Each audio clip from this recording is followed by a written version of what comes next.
জামাত ইসলামী এবং ইসলামী আন্দোলন বাংলাদেশ রাজনৈতিকভাবে কিছুদিন তারা একত্রিত ছিলেন, আবার বনিবনা হয় নাই, দূরত্ব হয়ে গেছে।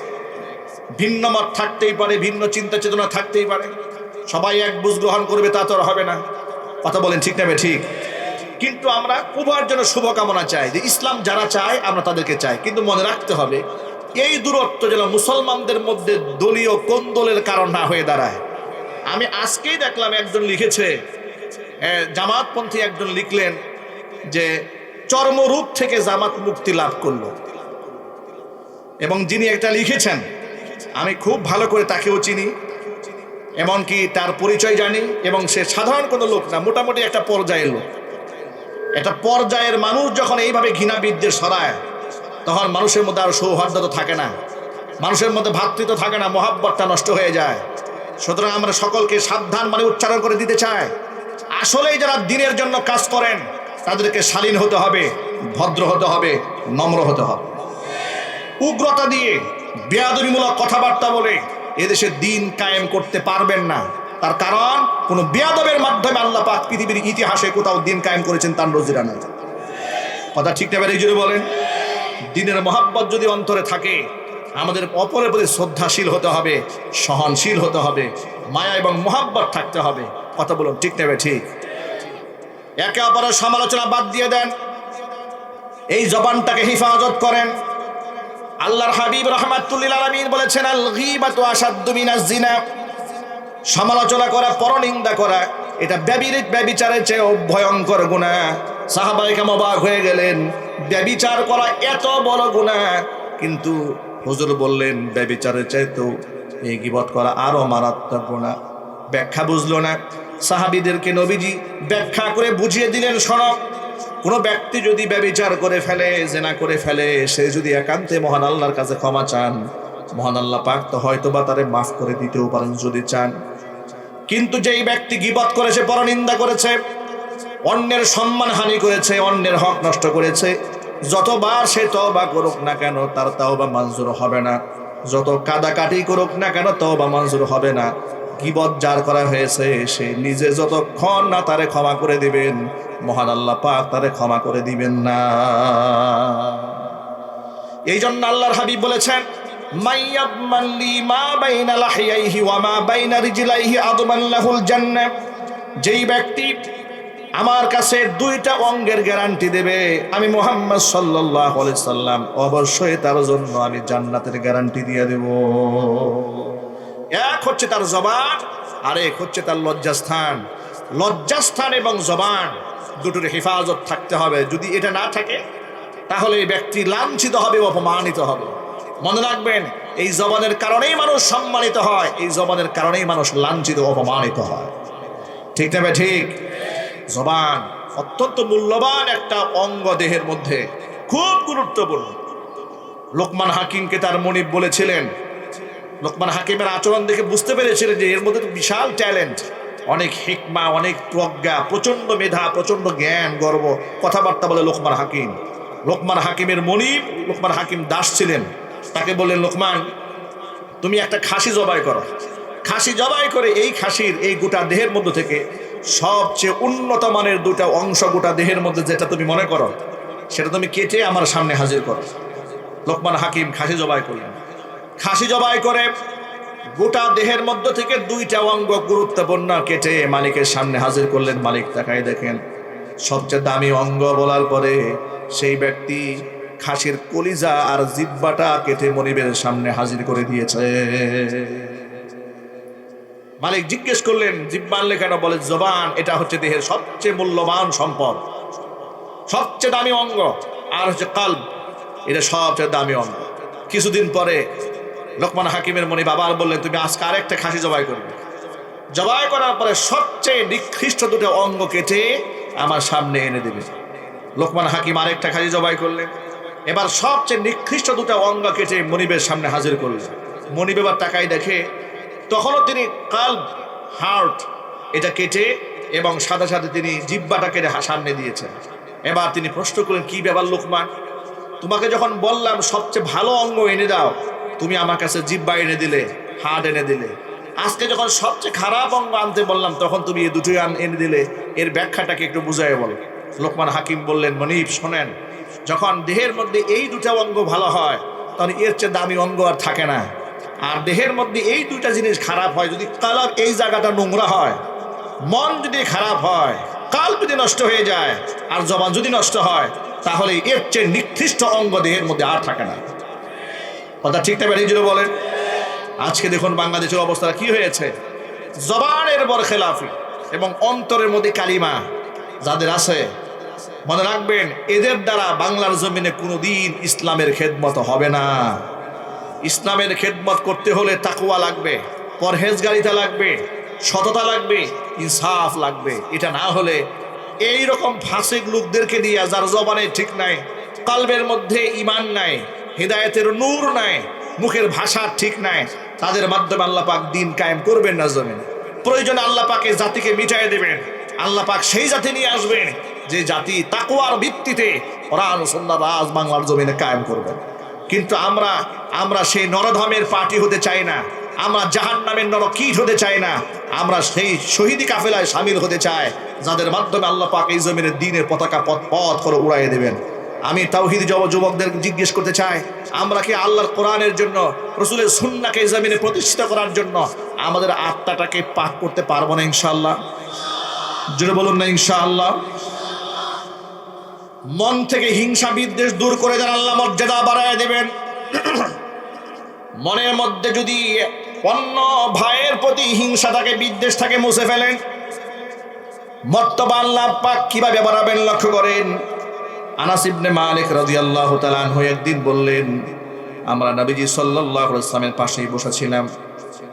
এমন সময় আল্লাহর রাসূল বললেন, ইয়াতুলু আলাইকুমুল আনা রাজুলুম মিন আহলিল জান্নাহ। ও সাহাবীরা শোনো, তোমাদের মাঝে এই মুহূর্তে একজন জান্নাতি ব্যক্তি প্রবেশ করবেন। আনাস ইবনে মালিক বলেন, অধীর আগ্রহে আমরা তাকিয়ে রইলাম, জান্নাতি ব্যক্তিটাকে একটু দেখি। ইদ তালা আলাইনা রাজুলুম মিনাল আনসার, তাকায় দেখি একজন আনসারী ব্যক্তি আমাদের মাঝে এসে আগমন করলেন। একেবারে সাদা মাথায় একজন মানুষ।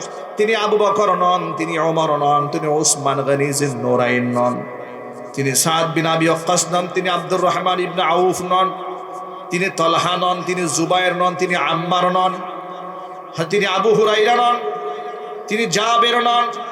একেবারে অখ্যাত একজন সাহাবী এলেন মসজিদের মধ্যে। এমন অবস্থায় এলেন, তানতিফু লিহিয়াতুহু বিউদুইহি, এমন অবস্থায় ঢুকলেন তিনি মসজিদে, দাড়ি ওযুর পানিতে ভেজা। তানতিফু লিহিয়াতুহু বিউদুইহি, ওযু করে এসেছেন তো, ওযুর পানিটা দাড়ি টপকাচ্ছে। আর সাথে সাথে কাদ আল্লাকানা আলাইহি বিয়াদিহি শিমাল, বাম হাতে তিনি জুতাটা ধরে মসজিদে দাঁড়ায় আছেন। সুবহানাল্লাহ পড়েন। দৃশ্যটা একটু কল্পনা করেন।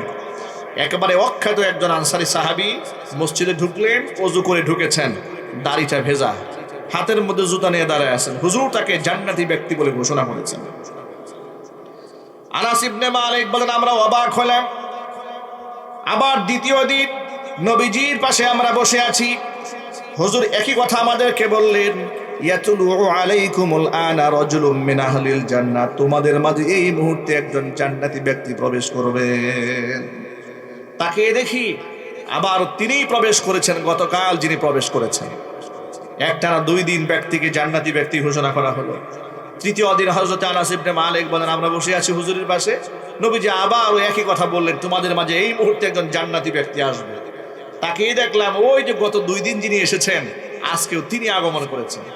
একটানা 3 দিন একজন সাধারণ মানুষকে আল্লাহর হাবিব যখন জান্নাতি ব্যক্তি বলে ঘোষণা করলেন, তখন আমাদের মধ্যে মারাত্মক লেভেলে কিউরিসিটি জাগ্রত হলো। এর মধ্যে এমন কি আমল আছে যা আমাদের মধ্যে নাই? এমন কিছু তো অবশ্যই আছে যা তার মধ্যে আছে স্পেশাল, আমাদের মধ্যে নাই। সাহাবীদের মধ্যে একজনের নাম ছিল আব্দুল্লাহ ইবনে আমর ইবনুল আস রাদিয়াল্লাহু তাআলা আনহু। তিনি বললেন, আমি অবশ্যই খুঁজে বের করব তার মধ্যে এমন কি আমল আছে। কিন্তু আপনি খুঁজে কেমনে বের করবেন? সে কত নাম্বারের হুজুর, তার সাথে সফরে না গেলে আপনি বুঝবেন না। সে কত নাম্বারের শট, টাকা পয়সার লেনদেন না করলে আপনি টের পাবেন না। কথা ঠিক না ঠিক বলেন? তিনি বললেন, একটু কৌশল করে ওই আনসারী সাহাবীকে বললেন, ভাই বাড়িতে আমার বাবার সাথে একটু মনোমালিন্যতা হয়েছে, এই জন্য আমি 3 দিন 3 রাত বাড়ি যাব না বলে মনস্থ করেছি। আমার তো একটু থাকার জায়গা দরকার, আপনি যদি আমাকে একটু থাকার সুযোগ করে দিতেন আপনার বাড়িতে আপনার সাথে, তাহলে আমার জন্য খুব ভালো হতো। সুযোগ কি আছে? তিনি বললেন, কেন নয়, চলুন আপনি আমার সাথে আমার বাড়িতে থাকবেন। 3 দিন 3 রাত মেহমান হলেন। 3 দিন 3 রাত মেহমান হওয়ার পরে স্পেশাল কোনো আমলই দেখতে পান না। নর্মাল উনিও যা করেন ইনিও তাই করেন, নামাজ পড়েন, ইনিও নামাজ পড়েন, উনি সত্য কথা বলেন, ইনিও সত্য কথা বলেন। কি আছে তার মধ্যে? 3 দিন 3 রাতে কিছু খুঁজে না পেয়ে এবার তিনি মুখ ফুটে বলে ফেললেন, ভাই আসলে আপনার মাঝে আমার বাবার সাথে আমার কোনো দ্বন্দ্ব হয় নাই। আমি যে আপনার সফর সঙ্গী হলাম 3 দিন 3 রাত, একটা উদ্দেশ্য নিয়ে এসেছি, কিন্তু খুঁজে পাইলাম না, এই জন্য জিজ্ঞেস করি একটু বলবেন কি? তিনি বললেন, কি হয়েছে বলুন।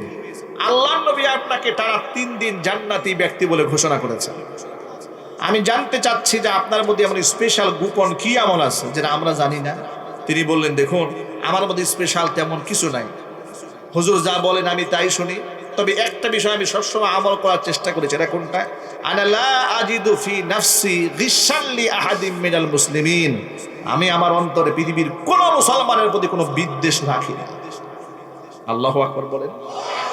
আমি আমার কলিজার মধ্যে কোনো মুসলমানের প্রতি রাগ ঢাক রাখি না। এমনকি আমি কোনো মুসলমানকে হিংসাও করি না ওই সম্পদের ব্যাপারে যে নিয়ামত আল্লাহ পাক তাকে দিয়েছেন, আমাকে দান করেন নাই। আমি না কোনো মুসলমানকে হিংসা করি, আমি না কোনো মুসলমানের উপর বিদ্বেষ রাখি। তখন আব্দুল্লাহ ইবনে আমর ইবনুল আস বললেন, নিঃসন্দেহে এটাই হচ্ছে সেই গুণ, যেই গুণের কারণে আল্লাহর নবী আপনাকে পরপর 3 দিন জান্নাতি ব্যক্তি বলে ঘোষণা করেছেন। আপনাদের সামনে বর্তমান সমাজ প্রেক্ষাপটে এর চেয়ে দামি নসিহত আমার আর নাই। এই নসিহত আমার নিজের জন্য, এই নসিহত আপনাদের জন্য।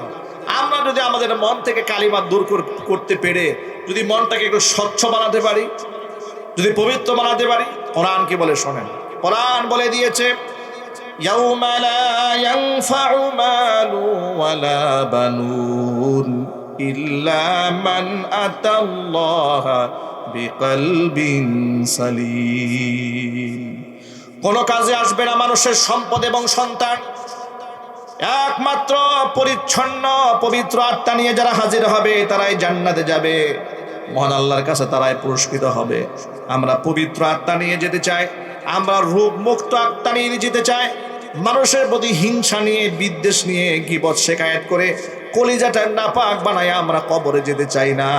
আল্লাহ পাক যেন আমাদের সকলের আত্মাগুলাকে পাক বানায় দেন, জোরে বলেন আমিন। মানুষের প্রতি সুধারণা রাখেন, মানুষকে মোহাব্বত করে আপন বানান।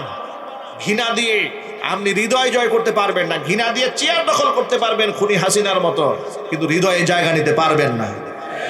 ঠিক কিনা বলেন? শহীদ উসমান হাদি এই গোটা জাতির হৃদয়ে স্থান করেছেন ভালোবাসা দিয়ে, মোহাব্বত দিয়ে, উদারতা দিয়ে, ত্যাগ দিয়ে, আদর্শ দিয়ে।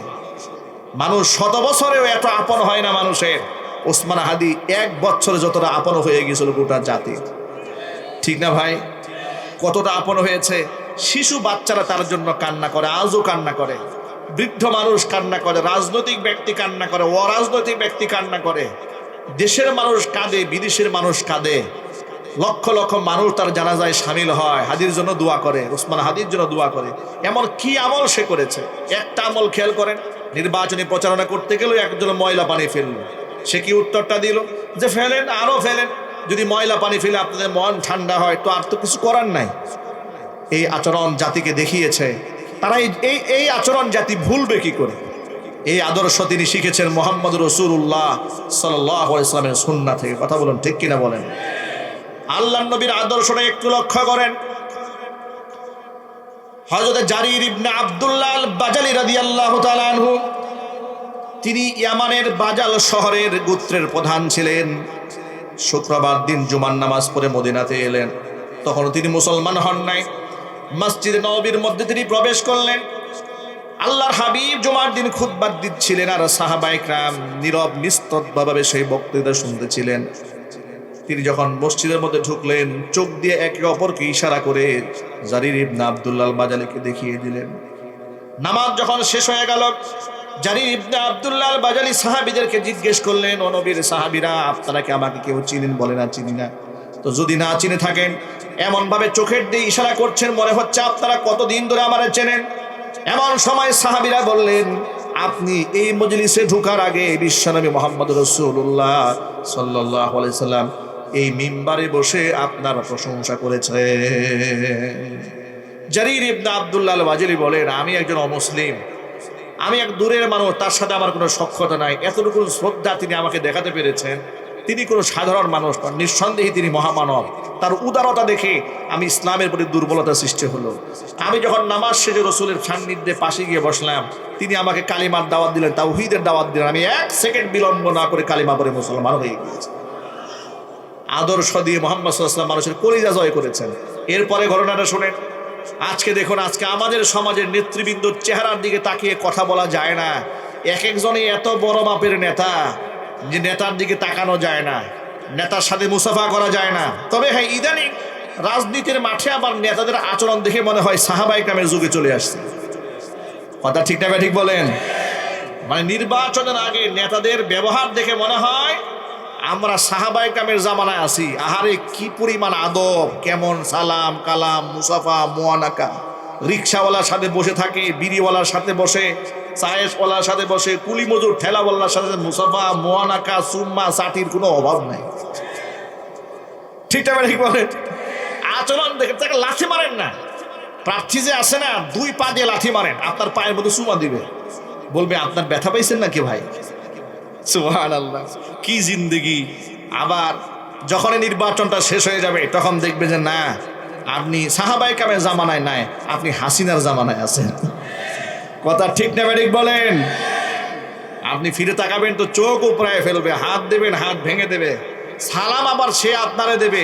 প্রশ্ন আসে না, আজকে যারা সারা বছর নামাজ নাই রোজা নাই আর নির্বাচন উপলক্ষে মাথায় টুপি দিয়া মানুষের কাছে ভোট কালেকশন করে, এদের চাইতে বড় ধর্ম ব্যবসায়ী এই জমিনে আর হতে পারে না। আলেমুল আমাদেরকে নিয়ে আপনারা তামাশা করেন, আলেমরা ধর্ম ব্যবসা করে। আরে বাবা, আলেমরা তো ধর্মের জন্য জেল খাটে, জরিমানা দেয়, সংসার ছাড়ে, পরিবার ছাড়ে, হিজরত করে, মসজিদ ছাড়ে, মাদ্রাসা ছাড়ে, লোহার ডান্ডা বেরি পরে আদালতে হাজির হয়, কিন্তু ইসলামের সাথে আপোষ করে না। কথা বলতে হবে, ঠিক কিনা বলেন? ইসলামের ব্যাপারে কারোর সাথে তারা আপোষ করে না, কারণ তারা নমনীয় হয় না দিনের ক্ষেত্রে, আদর্শের ক্ষেত্রে। আর দুনিয়াদার যার যেগুলা, সেগুলা 500-700 টাকা দিলেই এগুলা রুচি চেঞ্জ হয়ে যায়, মুখের ভাষা চেঞ্জ হয়ে যায়, চিন্তা চেতনাও বদলায় যায়। ঠিক কিনা বলেন? শুধুমাত্র নির্বাচন কেন্দ্রিক সুন্দর সুন্দর আচরণ দেখে ভুলে গেলে হবে না। তবে এই ক্ষেত্রে আপনাদেরকে ছোট্ট একটা মেসেজ দিয়ে দিই, যেহেতু নির্বাচনকে কেন্দ্র করে প্রার্থীরা সুন্দর আচরণ করতে পারেন, এর দ্বারা বোঝা যায় মানুষ যদি চেষ্টা করে সে নমনীয় সারা জীবন হয়ে থাকতে পারে। চেষ্টা করলে কি না পারে। জারির ইবনে আব্দুল্লাহ আল বাজালি রাদিয়াল্লাহু তাআলা আনহু বলেন, তাফসীর তাবারিতে এসেছে যে একদিন একটা মজলিসের মধ্যে রাসূল সাহাবায়ে কেরামদেরকে নিয়ে মিটিং করছিলেন। তো সেই মিটিংয়ে আমিও হাজির হলাম। আমি গিয়ে দেখি যে সাহাবীরা সব সিট নিয়ে বসে পড়েছেন, আমার বসার কোনো জায়গা নাই। রাসূল যখন দেখলেন যে আমি বসতে পারি নাই, আমাকে জিজ্ঞেস করলেন, জারির তুমি বসো নাই? আমি বললাম, ইয়া রাসূলুল্লাহ, বসার তো জায়গা নাই, সব সিট তো দখল হয়ে গেছে। এ কথা বলা মাত্র হুজুরের গায়ের মধ্যে একটা চাদর পরিহিত ছিলেন আল্লাহর নবী, নিজের গায়ের চাদরটা খুলে আমার দিকে নিক্ষেপ করলেন। নিক্ষেপ করে বলেন, জারির ইজলিস আলা হাদা, তুমি এই চাদরের উপরে বসো। জারির ইবনে আব্দুল্লাহ আল বাজালি রাসূলের গায়ের চাদর নিয়ে মুখের মধ্যে নিয়ে চুমা খাটে থাকলেন।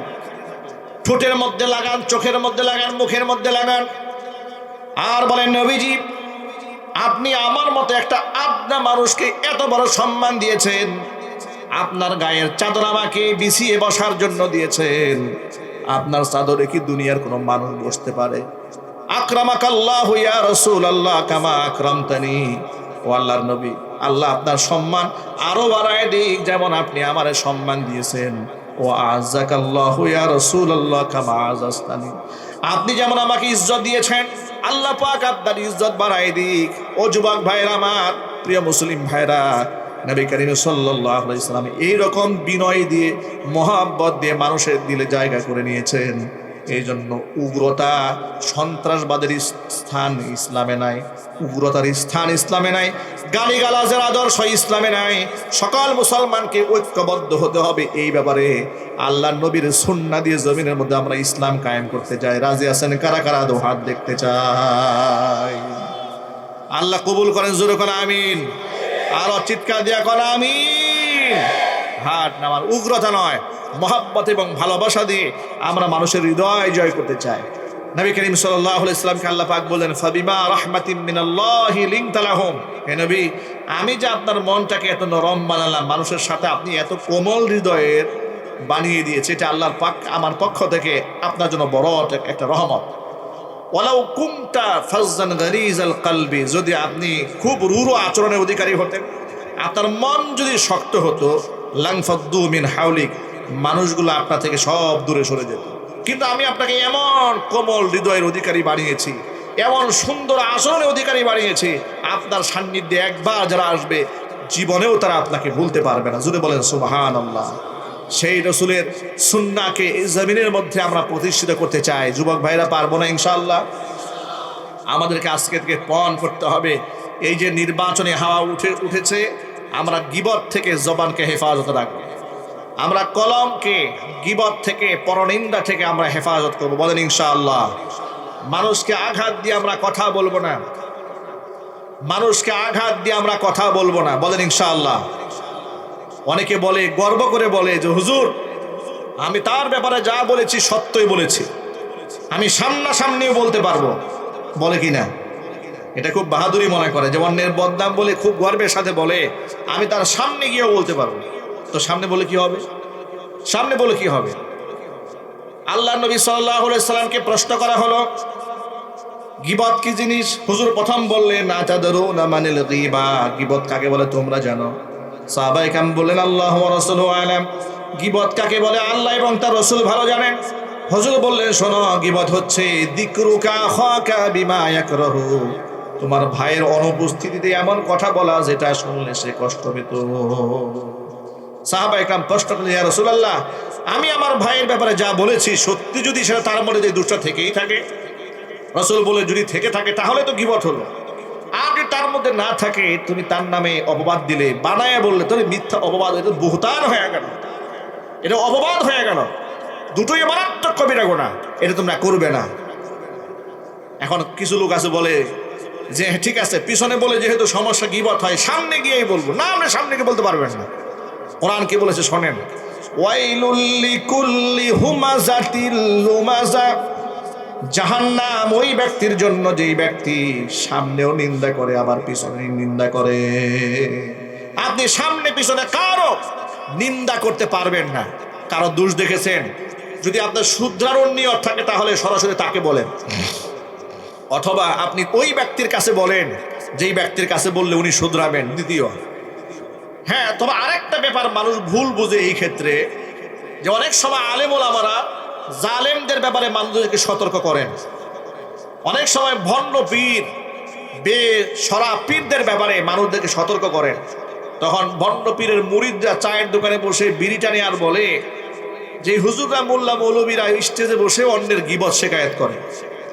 এটা গীবতের আওতাভুক্ত নয়। মনে রাখবেন, যাদের গুনাহ প্রকাশ্য হয়, কিংবা যারা প্রকাশ্য জুলমের সাথে সম্পৃক্ত, কিংবা যারা মানুষের অধিকারকে নষ্ট করে, অধিকারকে হরণ করে, তখন তাদের ব্যাপারে জাতিকে সতর্ক করা ওয়াজিব। যেমন আপনারা দেখুন, কোরআন মাজিদে ফেরাউনের কাহিনী আছে না ভাই? জোরে বলেন। নমরুদের কথা আছে না? আবু জাহালের কথা আছে না? কারুনের কথা আছে না? তো তাদের গীবত কেন আছে এখানে কোরআন শরীফে? এটা কি গীবত? না, এটা গীবত না। আমরা অনেক সময় মাহফিলে খুনি হাসিনার রেফারেন্স দিয়ে কথা বলি। কেন কথা বলি? আগামী প্রজন্মে যেন বাংলাদেশে কেউ খুনি হাসিনা হয়ে ওঠার স্বপ্ন না দেখে। ঠিক না ভাই? জন্য বলেন। মানুষকে আমরা বলি, খুনি হাসিনা এই দেশের ঈমান ও ইসলামকে ধ্বংস করে দিয়ে হিন্দুত্ববাদ কায়েম করতে গিয়ে ভারতের দাদা বাবুদের খুশি করার যে চেষ্টা চালিয়েছিল, আজকে এই দেশে ইসলাম আছে, তাওহীদ আছে, খুনি হাসিনার নাই দাদার কুলে আশ্রয় গ্রহণ করেছে। ঠিক কিনা জুড়ে বলেন। আমাদের আরেকটা বার্তা হচ্ছে, আলেম ওলামাদেরকে অশ্রদ্ধা করা, ব্যঙ্গ বিদ্রুপ করার পরিণতি কত ভয়ঙ্কর হতে পারে। খুনি হাসিনার দিকে তাকায় দেখো। খুনি হাসিনা কি করেছে দেখেন। শাপলা চত্বরে নিরীহ তাওহীদি জনতাকে হত্যা করেছে, মাদ্রাসার এতিম ছাত্রদেরকে খুন করেছে, আলেমদেরকে রক্তাক্ত করেছে, গোটা বাংলাদেশে আলেমদেরকে টার্গেট করে করে যাদের কথায় রিভলিউশন হতে পারে, বিপ্লব হতে পারে, যে সমস্ত আলেমদের কথা মানুষরা শোনে, ওই সমস্ত আলেমদেরকে নানাবিধ ট্যাগ দিয়ে, কারণ আমি মিথ্যা মামলা দিয়েছে, কাউকে জোরপূর্বক মসজিদ থেকে অপসারণ করতে বাধ্য করেছে। ঠিক কিনা বলেন? আমার মতো আদনা মানুষকে বুটবাজার কেন্দ্রীয় জামে মসজিদে 4 বছর ওরা ঢুকতে দেয় নাই। কয় বছর? 4 বছর ঢুকতে দেয় নাই। আমাকে বলেছে আপনি মসজিদে গেলে আপনার গ্রেফতার করা হবে। যে বাসায় ভাড়া থেকেছি সে বাসায় পুলিশ ফোর্স গিয়ে বলেছে মাদানী সাহেব এই বাসায় থাকে, বলে হ্যাঁ থাকে, আপনি রাখতে পারবেন না, হুজুর যদি এই বাসা থাকে বাড়িওয়ালা সহ আপনি সহ মামলা খাবেন। থাকতে দেয় নাই। গেল 2 নাম্বার, এই ডিস্ট্রিক্টেও থাকা যাবে না, জেলা ছেড়ে হিজরত করে পালিয়ে রইলাম মাসের পর মাস, বছরের পর বছর। এই পরিস্থিতির সম্মুখীন তো আমরা হয়েছি। 2018 সালে মাহফিল মঞ্চ থেকে উঠায় নিয়ে গেল। যখন নিয়ে যাচ্ছে প্রশাসনকে জিজ্ঞেস করলাম কোথায় নিয়ে যাচ্ছেন, কেন নিয়ে যাচ্ছেন? বলে থানায়। জিজ্ঞেস করলাম অপরাধটা কি? বলে অপরাধ কিছু নাই, সব উপরের নির্দেশ। নিয়ে গেল থানায়। ওসির নাম ছিল আমিনুল ইসলাম। বললাম ওসি সাহেবের কথা বলবো, তিনি কথা বলবেন না। অনেক রিকোয়েস্টের পরে ওসি সাহেব আসলেন, সামনে টেবিলে বসলাম, তিনি আমাকে চা দিয়ে আপ্যায়ন করলেন, বিস্কিট খাওয়ালেন। জিজ্ঞেস করলাম ওসি সাহেব আপনি যে আমাকে ধরে নিয়ে আসলেন, আমার অপরাধটা কি একটু বলবেন? ওসি সাহেব বলেন হুজুর আমি বলতে পারবো না, সব উপরের নির্দেশ। আমি আপনারা গ্রেফতার করাই নাই, আপনারা আরো উপর থেকে গ্রেফতার করানো হয়েছে। আমি অবাক হয়ে গেলাম। থানার ওসি আমারে লোক দিয়ে অ্যারেস্ট করালো, ওসি নিজেই বুঝে না আমার কেন ধরে নিয়ে আসছে, উপর থেকে জিব্রাইল বলে গেল নাকি আবার। তা যাই হোক, এরপরে থানার গারদে সারা রাত রাখলেন, সকালবেলা কোর্টে তুললেন। মামলা কি দিয়েছে জানেন? মামলা দিয়েছে যে টঙ্গীর এই দিকে কোনো একটা জায়গায় গোপন আস্থানাতে 1 থেকে 150 মানুষ আমরা মিটিং করছিলাম রাষ্ট্রের মধ্যে নাশকতা তৈরি করার জন্য। পুলিশ দেখে সব দৌড়ায় পালায় গেছে, 5-7 জন আমরা পালাতে পারি নাই। এই 5-7 জনের মধ্যে আমি হলাম 1 নাম্বার। আমার পকেটে 16টা ককটেল বোমা পাওয়া গেছে। এখন কি নাউজুবিল্লাহ বলবেন না ইন্নালিল্লাহ বলবেন না সুবহানাল্লাহ বলবেন না, কোনটা বলবেন বলেন আপনারা? এটা হচ্ছে খুনি হাসিনার করা মামলার একটা মাত্র নমুনা বললাম। এরকম মামলা একটা নয়, আরো মামলা দিয়েছে। গেলাম মানিকগঞ্জে মাহফিলে, শুনলাম গাজীপুর কোনাবাড়িতে আমি নিজ হাতে গাড়ি পুড়িয়েছি, আর ওরা নিজের চোখে দেখেছে। সাক্ষী কোর্টে গিয়ে হাজির, দেখছে আমি আগুন দিয়ে গাড়ি পুড়িয়েছি, মামলা দিয়ে দিয়েছে। এগুলা তো আমাদের সাথে ওরা করেছে। সুতরাং আপনারা তো মনে করেন জুলাই আগস্ট বিপ্লবের এই সাধারণ ছাত্রদের আন্দোলনে খুনি হাসিনার পতন হয়েছে? না, বিগত 16টা বছরে অসংখ্য আলেম ওলামাদের চোখের পানি, মাজলুমদের বদদুয়ায় আওয়ামী লীগ এই বাংলাদেশ থেকে চিরতরে ধ্বংস হয়েছে। তাদের পুনর্বাসনের চিন্তা করবেন না। অনেক সময় রাজনীতিবিদরা রাজনীতির মাঠটাকে গরম করার জন্য আর কিছু ভোট কালেকশন করার জন্য বলেন যে আমাদের দলে আসেন, আপনাদের মামলা আমরা দেখব, থানা আমরা দেখব, জেল আপনাদের দেখব। এই ধরনের ভণ্ডামি যে নেতা করবে, আমি এখানে আপসহীনভাবে বলে দিতে চাই, মুসলমানরা যারাই বলবে যে আমরা খুনিদের দায়িত্ব গ্রহণ করব, তাদেরকেও জুতা পিটা করে ছাড়তে হবে। জালেমদের ব্যাপারে কোনো নমনীয় আচরণ আমাদের দ্বারা হবে না। জালেমদের একমাত্র শাস্তি এই বাংলাদেশে হতেই হবে। কথা বলতে হবে, ঠিক নেবে ঠিক ছিল বলেন। এই কথাগুলো আপনাদের সামনে আমরা কেন তুলে ধরি এই জন্য যে আগামী প্রজন্মে যারা ক্ষমতায় আসবেন তারা যেন আবার খুনি হাসিনা হয়ে না ওঠেন, তারা যেন আবার জঙ্গি নাটক না করেন, তারা যেন আলেমদেরকে বাঁকা চোখে না দেখেন। তারা মনে রাখবেন আলেম ওলামারা যদি একটুখানি আপনারা চোখ রাঙানি দেন, টেকনাফ থেকে তেতুলিয়া, রূপসা থেকে পাথুরিয়া পর্যন্ত আগের সেই দিন আর নাই। এখন ওলামারা ঐক্যবদ্ধ আছে, দাঁত ভাঙ্গা জবাব দেওয়ার জন্য প্রস্তুত রয়েছে ওলামারা। এই বাংলার জমিনে নাস্তিক্যবাদের আস্ফালন আর মেনে নেওয়া হবে না। এই বাংলার জমিনে মুসলমানদের ইমানি চেতনা এই বাংলাদেশে চলতেই হবে। ইমানি চেতনার বিরুদ্ধে দাঁড়িয়ে কেউ রাজনীতিও করতে পারবে না ইনশাআল্লাহ। বলেন না ইনশাআল্লাহ? নমনীয় হওয়ার কোনো সুযোগ নেই। আবার শুনতে পেলাম কারা যেন বলে আমরা শরিয়া চাই না। আবার কারা যেন বলে 2 দিন আগে শুনলাম যে শরিয়া আমরা বাস্তবায়ন করব না। এই ভণ্ডামি বাংলাদেশে চলবে না। মনে রাখবেন, আপনি নাম দেবেন ইসলামী দল আর আপনি বলবেন আমি শরিয়া করব না, তাহলে কি ঘোড়ার ডিমের জন্য আপনাকে ভোট দেবে মুসলমান? সারা জীবন তো এই চেতনায় বিক্রি করেছেন। কোরআন চাই, কোরআনের শাসন চাই, হঠাৎ করে মুখে শরিয়া চাই না কেন? এই ভণ্ডামি বন্ধ করতে হবে বাংলাদেশ থেকে। অবশ্য আপনাকে শরিয়া চাইতে হবে। শরিয়া মানে তো আল্লাহর আইন। আপনি আল্লাহর আইন চান না, তাহলে গোলাম টিপে রাজনীতি করেন আপনি। কথা বলতে হবে মুসলমান, ঠিক কিনা বলেন? এই জন্য প্রত্যেকটা রাজনীতিবিদের ধর্মীয় কনসেপ্ট জাতির সামনে পরিষ্কার করতে হবে। শুধু আমাদেরকে ধোঁকা দিয়ে বোকা বানায় বলবেন ইসলাম বিরোধী কিছু হবে না, তা আমরা মানব না। আমাদের কথা পরিষ্কার বলতে হবে, আল্লাহ যা বলেছেন সেটা বাস্তবায়ন হতেই হবে ইনশাল্লাহ। বলেন কোরআনের আইন কায়েম হোক, আপনারা চান? কারা কারা চান তো হাত দেখি তো। সুতরাং কোরআন সুন্নাহ যেখানে, শরিয়া আছে যেখানে, শরিয়া আইন নাই যেখানে, শরিয়া আইন করবে যারা, একটু জোরে বলতে হবে, যারা এই মাটিতে শরিয়া আইন করার স্বপ্ন দেখে আমরা তাদেরকেই সাপোর্ট দেব। কথা বলতে হবে, ঠিক কিনা বলেন? আর যারা জাতির সাথে এই ব্যাপারে কমিটমেন্ট দিতে পারবে না, যে আমরা ভারত নারাজ হবে, আমেরিকা নারাজ হয়ে যাবে, চায়না নারাজ হবে, রাশিয়া নারাজ হবে, শরিয়া আমরা করতে পারবো না, মুসলমানদেরকে বলবো তাদের থেকে সাবধান থাকতে হবে। শরিয়া আছে যেখানে, আমরা আছি সেখানে। কথা বলতে হবে, ঠিক কিনা বলেন?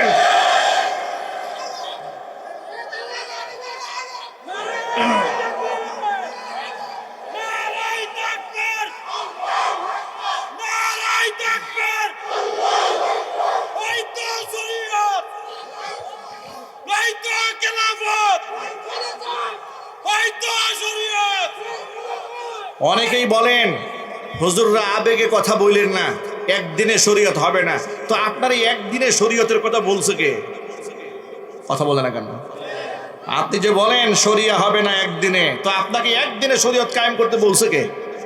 কিন্তু আপনি যে বললেন আমরা শরিয়া আইন করব না, এই ভণ্ডামির ব্যাখ্যা কি? আপনি তো বলেই ফেলেছেন শরিয়া করবেন না, মানে কি আপনি আল্লাহর আইন করবেন না? এই তো কথা বুঝেন নাই মনে হয়। আমরা শরিয়া আইন করব না মানেটা কি? মানে আল্লাহর আইন করব না।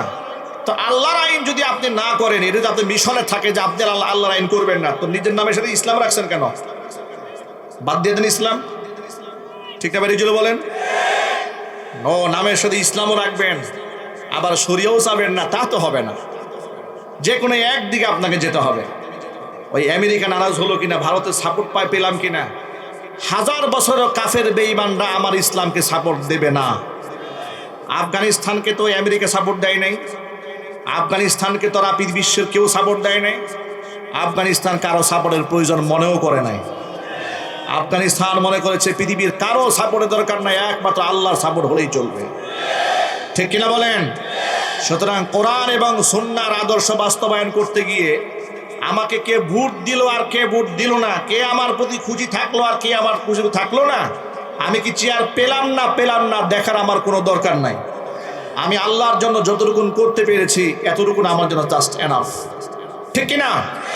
আল্লাহ পাক আমাদেরকে ঐক্যবদ্ধ থাকার তৌফিক দান করেন, আমিন। ওয়া আখিরু দাওয়ানা আলহামদুলিল্লাহি রাব্বিল আলামিন।